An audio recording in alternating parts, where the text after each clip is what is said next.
करोड़पति बेटी सिया प्लान करती है कि मुझे मर्डर करना है मेरे होने वाले करोड़पति हस्बैंड का।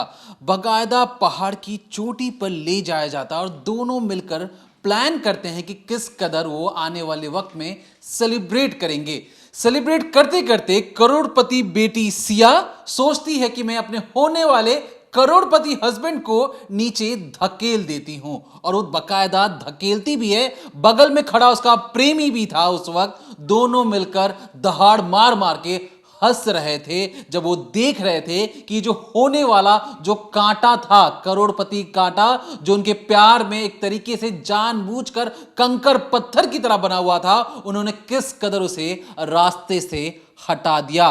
करोड़पतियों की इस मर्डर प्लानिंग में किस कदर एक परफेक्ट मर्डर क्राइम की कहानी निकलकर सामने आती है, क्योंकि जब पुलिस मौका वारदात पर पहुंचती है तो पुलिस को भी लगता है कि एक सामान्य मौत है, क्योंकि बारिश का वक्त है। पुणे और मुंबई जैसे इलाकों में वहां पर पैर फिसल कर उसकी मौत हो गई होगी। लेकिन एक अधिकारी को लगा कि करोड़पति के घर में उनके महंगे महंगे चप्पल होते, ये फिसल कैसे सकते हैं। फिर बाकायदा एक ऐसी इन्वेस्टिगेशन की जाती है जो होश फाख्ता करने वाली है, जहां पर ये जो बहू बनने जा रही थी करोड़पति बेटी, जब इसके कॉल रिकॉर्ड्स को खंगाला जाता है तो ऐसी चौंकाने वाली कहानी निकलकर सामने आती है कि खुद बाकायदा पुलिस वालों को कॉन्फ्रेंस कर एक एक सच को बताना पड़ता और बताया जाता है कि किस कदर एक परफेक्ट मर्डर क्राइम को अंजाम देने की एक नाकाम कोशिश की गई है। क्या है पर्दे की पीछे की वो डरावनी कहानी, जानेंगे इस डिकोडिंग क्राइम के जरिए। तो अभी स्क्रीन पर ये जो आप तस्वीर देख रहे हैं, ये लोहागढ़ फोर्ट के पास बने जंगल की है, और इन्हीं जंगलों में से इस वक्त आपको कुछ पुलिस वाले नज़र आ रहे हैं, कुछ रेस्क्यू करने वाले लोग नज़र आ रहे हैं, और एक स्ट्रेचर पर वो एक शख्स को लेकर जा रहे हैं। वो एक डेड बॉडी है। डेड बॉडी किसकी? जो रियल एस्टेट के बिजनेस करते हैं केतन अग्रवाल, उनकी ये डेड बॉडी है। उम्र 26 साल बताई जा रही है। और ये जो आप शख्स जिसे आप देख रहे हैं, ये दरअसल अपनी मंगेतर के साथ यहाँ पर उसका जन्मदिन मनाने आया था, उसको खुशियाँ देने आया था, लेकिन वो भूल गया था कि जिस मंगेतर के साथ वो इस फोर्ट की सीढ़ियों को चढ़ रहा है, ऊंचाई तक जा रहा है, उस चोटी तक पहुंचने वाला है, वही बगल में खड़ी मंगेतर उसे इस चोटी से ऐसा धक्का देगी कि वो सीधे तौर पर 400 फीट नीचे जाकर गिरेगा, और उसके बाद उसकी लाश को ढूंढना तक मुश्किल हो जाएगा। जिस तरह से इस डेड बॉडी को बाहर निकाला जा रहा था केतन अग्रवाल की, तब तक जो पुलिस वाले हैं सबको लग रहा था कि जो पूरा मामला एक हादसा है, क्योंकि अक्सर ऐसी जगहों पर ऐसा हादसा हो जाता है। बड़ी ऊंचाई वाली जगह होती है, चोटी है, आप सेल्फी ले रहे हो, उसमें आपका पैर फिसला और ऐसा अचानक से कोई चूक हो गई। ये सारी कहानी तब बदलती है जब एक बहन, यानी कि जो केतन अग्रवाल है, उनकी जब बहन इस पूरे केस को अपने तरह से इन्वेस्टिगेट करती है। अब क्या होता है, तो दरअसल जब केतन की लाश उनके घर पहुंचती है, बाकायदा सारे रिचुअल्स होते हैं, जो भी सारी चीज़ें थी, अंत्येष्टि की तैयारी की जाती है, और इसके करीब 4 दिन बाद जो सिया गोयल हैं, जिनकी शादी तय की गई थी केतन अग्रवाल के साथ, दोनों करोड़पति फैमिली हैं। जो सिया गोयल हैं वो मसाला व्यापारी की बेटी हैं। वो सीधे 4 दिन बाद केतन के घर पहुंचती हैं, और वहाँ पर जो उस सिस्टर थी केतन की, उन्हें अपनी होने वाली भाभी यानी सिया का जो व्यवहार है थोड़ा अजीब लगता है। वो उनसे कई बार पूछने की कोशिश करती हैं, दुख जताती हैं, लेकिन उसकी बहन को फील होता है कि शायद सिया के मन में ऐसी कोई फीलिंग नहीं, और सिया को ज़रा सा भी दुख दर्द है ही नहीं मेरे भाई की मौत हो जाने पर। अब ऐसे में क्योंकि उसने इतने सारे केसेस पहले से देखे थे, उसे अंदाज़ा था, सोशल मीडिया पर एक्टिव थी, तो इसीलिए वो कुछ जाँच पड़ताल करने की कोशिश करती है अपनी तरफ से। अब जो केतन अग्रवाल की सिस्टर हैं, वो लगातार पूछने की कोशिश करती हैं, भाभी क्या हुआ था, पैर कैसे फिसला था, कब क्या हुआ था। तो वो बार बार देखते हैं कि सिया के जो सेंटेंसेस हैं, जो बयान दे रही, बार बार बदल रहे हैं, बार बार वो कुछ ना कुछ चीज़ें छुपा रही है, और इसके बाद उस बहन का माथा ठनकता है। वो सीधे इस पूरी इन्फॉर्मेशन को जो है अपने परिवार को बताती है, और सीधे पुलिस में जाकर इसकी कंप्लेन करती है, और बताती है कि जब उसने सिया से कुछ चीज़ें पूछने की कोशिश की और उसे सिया पर शक हो रहा है। अब ऐसे में क्योंकि लगातार इतने सारे ऐसे केस आए हैं, सोनम राजा का भी केस इसी तरीके से कुछ आया था, तो पुलिस भी एक्टिव होती है, और उसके बाद पुलिस जब मैडम का फ़ोन खंगालती है तो एक से एक सनसनीखेज खुलासे होते हैं। सबसे पहले पुलिस जब सिया गोयल के फ़ोन को ट्रैक करना शुरू करती है, उनके नंबर्स को निकालकर कॉल डिटेलिंग निकालना शुरू करती है, मैसेजेस को देखना शुरू करती है, तो पुलिस को पता लगता है कि 1 जनवरी से जून तक, यानी अभी जो तारीख चल रही है, वहाँ तक 2004 कॉल की गई हैं एक शख्स को। और जब उस शख्स के बारे में पता लगाया जाता है तो नाम आता है चेतन चौधरी। ये पता लगता है और साथ ही साथ पुलिस को लगता है कि इसी नंबर पर यानी चेतन चौधरी के ही नंबर पर 238 घंटे बात की गई है। 238 घंटे, आप समझ रहे हैं कितने मायने रखते हैं इस पूरे केस में। अब जब पुलिस को ये समझ में आया कि पिछले 6 महीने में इतनी ज़्यादा बात हुई है, 2004 कॉल की गई हैं एक ही नंबर पर, तो पुलिस को लगता है कि अब गड़बड़ तो ज़रूर है। उधर बहन ने भी ये सारी चीज़ें बताई कि भाभी की एक्टिविटी थोड़ी अलग थी, उनका बिहेवियर थोड़ा अलग था। अब पुलिस ऐसे में छानबीन करती है 18 जून 19 जून, क्योंकि कहा जा रहा है कि जो मौत हुई है वो 19 जून को हुई है। तो पुलिस मौत से एक दिन पहले और एक दिन बाद तक के सारे सीसीटीवी खंगालती है, उनके कॉन्टैक्ट्स को ट्रेस करना शुरू करती है और चेतन चौधरी जिसका नाम आया था उसके बारे में भी इंफॉर्मेशन निकालना शुरू करती है। अब ऐसे में पुलिस को पता लगता है कि जिस रोज़ ये कत्ल हुआ या जिस रोज़ पुलिस जैसे हादसा मान रही थी केतन अग्रवाल की, जब मौत हुई तो पता लगता है सुबह 7 बजे से लेकर 5:40 शाम के तब तक चेतन चौधरी जो है वो इसी इलाके में मौजूद था। ये जो आप तस्वीर देख रहे हैं जिसने हुडी पहनी हुई है, एक मटमैले से कलर की, यूँ समझिए ग्रे कलर का कुछ एक हुडी पहनी है, नीचे पैंट पहनी हुई है, ये शख्स वही चेतन चौधरी है जो लगातार कांटेक्ट में था सिया गोयल के। और जब पुलिस को 18 जून की 19 जून की बाकायदा सीसीटीवी फुटेज दिखती हैं, पुलिस को जब ये चीज़ें पता लगती हैं, तो अब चेतन चौधरी पर शक और गहरा जाता है। अब ऐसे में पता लगाया जाता है कि चेतन चौधरी आखिर है कौन और आखिर उसका सिया से क्या लेना देना।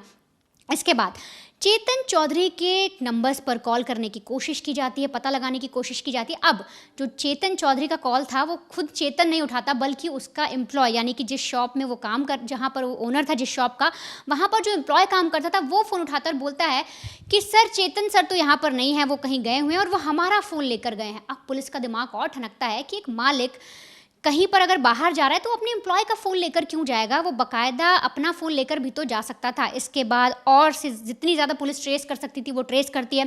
चेतन चौधरी की शॉप पर पहुंचा जाता है, शॉप पर जाने के बाद बाकायदा पूछताछ की जाती है, चेतन का फ़ोन हाथ में लिया जाता है, सारे मैसेजेस सारी चीज़ें खंगाली जाती है और तब जाकर पुलिस को एक राज पता लगता है कि चेतन चौधरी और सिया गोयल लगातार 1 साल से रिलेशनशिप में थे और इसीलिए इस पूरे हत्याकांड को अंजाम दिया गया। लेकिन आखिर हुआ क्या था? चेतन चौधरी को पकड़ने के बाद सिया का सच तो सामने आया, लेकिन किस तरह से सिया ने पुलिस को बरगलाया और कैसे उसने कहानी बनाई थी? तो दरअसल जब इन दोनों करोड़पति परिवार का मिलन होता है, सिया के पिता और केतन की फैमिली मिलती हैं, दोनों रिश्ता तय करते हैं, सगाई वगैरह होती है। अब नवंबर में शादी की जा रही थी, ये तक कहा गया था कि उदयपुर में पैलेस बुक किया गया है, 17 करोड़ का खर्च आने वाला था शादी में, चार्टर्ड प्लेन बुक किए गए थे, एक से एक लग्जरी, जितनी आप सोच सकते हैं, जहाँ तक आप सोच सकते हैं उतनी महंगी ये शादी होने वाली थी, उतनी शाही ये शादी होने वाली थी। लेकिन कहानी पूरी तरह से बदलती है। अब जो सिया है, जब केतन का पैर फिसलता है, जब उसकी मौत होती है तो सिया रोती गिड़गिड़ाती है और फटाफट पुलिस को बुलाती है। वहाँ पर जब पुलिस पहुँचती है तो सिया क्या कहानी बताती है, वो बताती है कि दरअसल सर मेरा बर्थडे था और हम लोग अपना बर्थडे सेलिब्रेट करने के लिए जो मेरे पति हैं होने वाले, वो मुझे यहाँ पर लेकर आए थे और अचानक बहुत तेज़ हवा थी, उन्हें सेल्फी लेनी थी, वो थोड़े से किनारे चले गए और सेल्फी लेते लेते अचानक उनका पैर फिसला और वो नीचे गिर गए। मैंने उन्हें बचाने की बहुत कोशिश की, मैंने बहुत कोशिश किया कि हम उन्हें किसी तरह से बचा सकें, लेकिन वो नीचे गहरी खाई में चले गए। पुलिस ने यहाँ तक की कहानी तो सिया की सुन ली थी, लेकिन जो बहन, शुरुआत में जो मैंने आपको बताया कि किस तरह से बहन ने इन्वेस्टिगेट किया अपनी होने वाली भाभी को, पुलिस तक पहुंची, पुलिस ने फ़ोन ट्रेस किया और तब जाके पुलिस को असली कहानी समझ में आई, जो पता लगा आपको कि चेतन और सिया का अफेयर चल रहा था और इन्हीं लोगों ने मिलकर बाकायदा केतन का मर्डर प्लान किया था। क्योंकि नवंबर में शादी होने वाली थी, सिया ये शादी करना नहीं चाहती थी, परिवार वाले समझ रहे नहीं थे और इसीलिए वो अपने बॉयफ्रेंड से मिलती है, चेतन से, साथ ही साथ अपनी कुछ सहेलियों से मिलती है, सब मिलकर प्लान बनाते हैं और कहते हैं कि क्यों ना 19 तारीख को सिया का बर्थडे है और उसी दिन जो केतन है उसको उसका मरण दिन बना दिया जाए। अब आप सुनिए कि किस तरह से एक मर्डर को प्लान किया गया और किस तरह से 2 बार कोशिश की गई केतन को मारने के लिए और आखिरकार ये जो सिया है, जो करोड़पति लड़की है, किस तरह से अपने प्लान में कामयाब होती है और केतन को मौत के घाट उतार देती है। शादी होनी थी नवंबर में उदयपुर में, लेकिन मर्डर की जो प्लानिंग की गई थी वो बाकायदा पुणे के अंदर एक फोर्ट के अंदर 40 कमरे बुक करवाए गए थे, क्योंकि प्री बर्थडे सेलिब्रेट करना था। प्री बर्थडे से कहने का मतलब जो सिया है उसका 19 जून को बर्थडे था और इस बर्थडे से पहले इनकी एक पार्टी होनी थी और बाकायदा 14 जून को ये बर्थडे सेलिब्रेट करने के लिए उस किले के आसपास घूमने जाते हैं। अब यहाँ पर सिया को जो बार बार ये लग रहा था किसी तरीके से एक सामान्य मौत लग जाए, दुनिया को ये लगे कि ये नीचे गिर के इसकी मौत हो गई है और बाकायदा उस किले की चोटी पर पहुंचने के बाद ये ऑस्कर लेवल एक्टिंग करना शुरू करती है। है। जैसे ही फोटो क्लिक करना शुरू करते ही सिया कहती कि मुझे सांप दिख रहा है, मुझे सांप दिख रहा है, मुझे डर लग रहा है, मुझे बचाओ बचाओ बचाओ।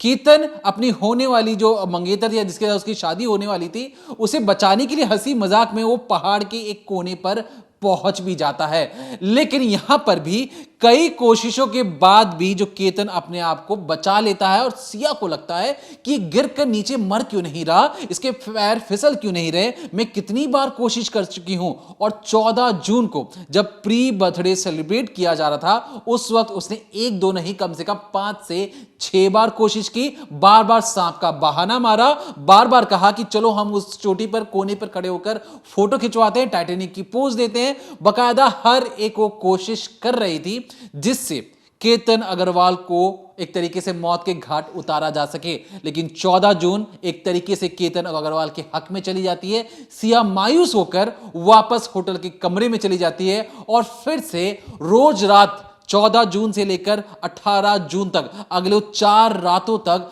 फिर से प्लानिंग बनाती है कि किस तरीके से जब 19 जून को सिया का खुद का बर्थडे होगा तब उसे अपने होने वाले करोड़पति एक तरीके हस्बैंड को मौत के घाट कैसे उतारना है। और इसके लिए बकायदा 19 जून जब सूरज की पहली किरण निकलती है तो 18 जून की रात को ही वो अपने बॉयफ्रेंड चेतन को बताती है कि तुम सुनो, लगभग 8 से 9 बजे के बीच में किले के पास आ जाना, हम दोनों मिलकर मौका देखकर मैं अपने होने वाले पति को नीचे धक्का दे दूंगी। तो बकायदा एक सीसीटीवी दिखाई दे पड़ता है जिसमें हाफ पैंट और मुंह पर मास्क लगाए ये पहुंचता भी है चेतन। और जब दोनों उस जगह पर पहुंच जाते हैं, जो केतन है उसे अपने होने वाली मंगेतर के बॉयफ्रेंड या जो पुराने जो रिश्ते हैं उसके बारे में कोई जानकारी नहीं थी। जैसे ही लोग हंसी ठिठोलिया करते हैं, फोटो खिंचवाना शुरू करते हैं, बकायदा ये जो प्रेमी है, जो खुद सिया है, उसे ऊपर से नीचे धकेल देती है। बकायदा 17 करोड़ रुपए खर्च किए गए थे शादी में, 2 चार्टर्ड प्लेन मंगवाए गए थे। सिया को लगा कि अगर केतन यहां से गिरकर इसकी मौत हो जाती है तो उसके परिवार में दुखों का पहाड़ टूटेगा, खुद उसके परिवार में भी लोगों की बीच में सहानुभूति होगी कि देखो लड़की जिससे उसकी शादी होने वाली थी, शादी टूट गई है, तो इससे अच्छा कि जिससे उसकी पहले वो प्यार करती थी उसी से उसकी शादी करवा दी जाए। दिमाग में प्लानिंग प्लॉटिंग बिल्कुल अच्छे तरीके से काम कर रही थी। जब पुलिस मौका वारदात पर पहुंचती है तो पुलिस को भी लगता है कि सामान्य मौत है, पैर फिसल गया होगा। जिस तरीके से और ये बार बार सिया कह रही थी फोटो खींचने के बहाने वो नीचे गिर गए हैं और बारिश का मौसम भी था तो वहां स्लिपरी इलाका भी था, तो हर किसी को पहले यही लग रहा था। लेकिन बाकायदा जब पुणे पुलिस इन्वेस्टिगेशन करती है और एक एक परत दर परत जो वनिता ने आपको चीजें बताई हैं, खुद पुलिस की जुबानी सुनिए कि किस तरीके से इस इन्वेस्टिगेशन को अंजाम दिया गया। क्योंकि जो पहले बिल्कुल एक नॉर्मल मौत लग रही थी, नॉर्मल डेथ लग रही थी, उसे सुलझाने में पुलिस ने जो काम किया है वो काबिले तारीफ है। क्या क्या जो इन्वेस्टिगेशन है उसके बारीकियों के बारे में सुनिए, फिर आपसे मुखातिब होते हैं। एक जो वुड बी कपल है जिनकी एंगेजमेंट फरवरी में हुई थी, सिया गोयल और केतन अग्रवाल, ये लोहगढ़ किले पे घूमने के लिए गए थे और वहाँ पे तकरीबन 10:30 पौने 11 के आसपास सिया गोयल ने फ़ोन करके बताया कि वो जो लड़का केतन अग्रवाल है वो फिसल के गिर गया और उसकी लोहगढ़ किले से नीचे गिरा और उसकी मृत्यु हो गई है।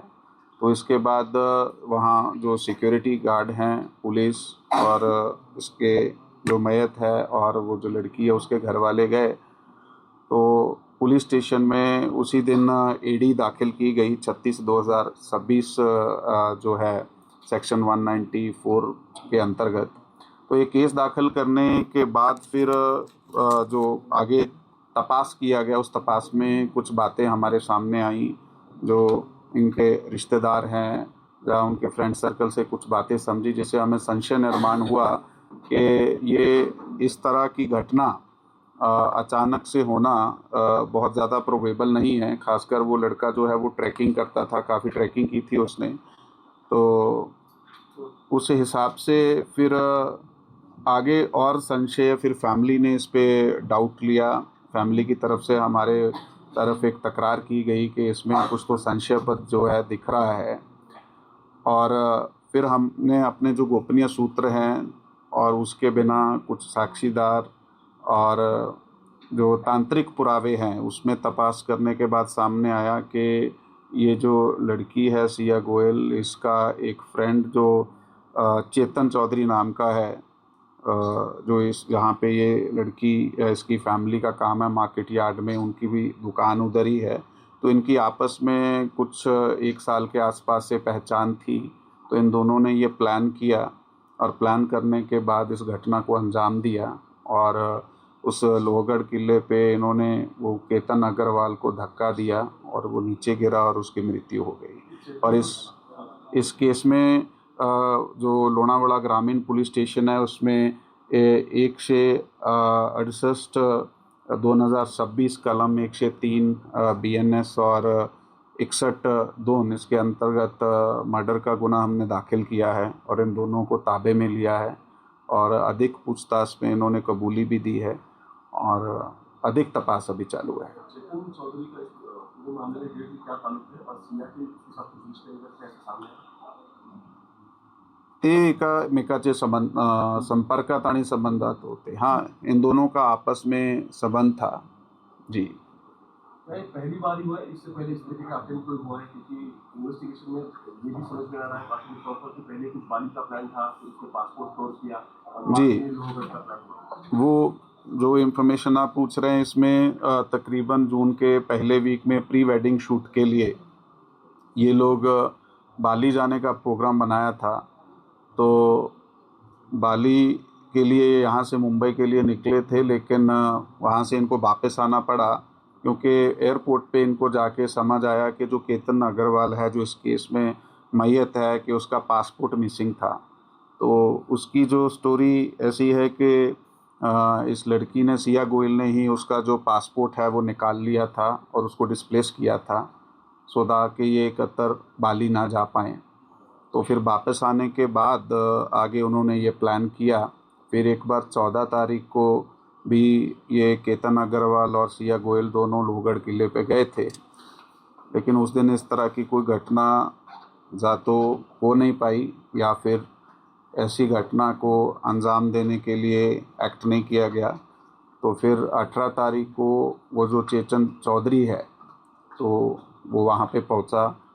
ये लोग किले पे गए, पीछे से वो आया और वहाँ पे जाके उन्होंने इसको पुश किया और गिरने के बाद उसकी मृत्यु हो गई। अग्रवाल और गोयल समझ में आ रहा है कि बड़े खानदानी लोग हैं, क्या एग्जैक्टली इनकी फैमिली बैकग्राउंड है और इस पूरे मामले में अभी तक एग्जैक्टली कौन-कौन से टेक्निकल एविडेंस को पॉसिबल किया गया?